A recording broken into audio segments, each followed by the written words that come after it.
ಕಳೆದ ಕಾಲ ಮರಳಿ ಬಾರದೆ ಇದ್ದರೂ ಇಂದಿನ ಕಠಿಣ ಪರಿಶ್ರಮವೇ ನಾಳಿನ ಯಶಸ್ಸಿಗೆ ದಾರಿಯಾಗುತ್ತದೆ. ಜನರು ಆಡೋ ಮಾತುಗಳಿಗೆ ತಲೆಕೆಡಿಸಿಕೊಳ್ಳಬೇಡಿ. ನಮ್ಮ ಗುರಿಯತ್ತ ಸಾಗಬೇಕು. ನಿನ್ನೆಯ ತಪ್ಪುಗಳಿಂದ ಪಾಠ ಕಲಿತು ಇಂದಿನ ದಿನವನ್ನು ಉತ್ತಮವಾಗಿ ಬಳಸಿಕೊಳ್ಳಬೇಕು.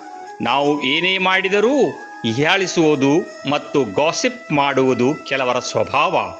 ಸಾಧಿಸುವ ಹಾದಿಯಲ್ಲಿ ಜನರ ನಕಾರಾತ್ಮಕ ಮಾತುಗಳಿಗೆ ಕಿವುಡರಾಗುವುದು ಒಳ್ಳೆಯದು. ಇಂದು ನಿಮ್ಮ ಕಷ್ಟ ನೋಡಿ ನಗುವವರು ನಿಮ್ಮ ಯಶಸ್ಸನ್ನು ತಡೆಯಲು ಸಾಧ್ಯವಿಲ್ಲ.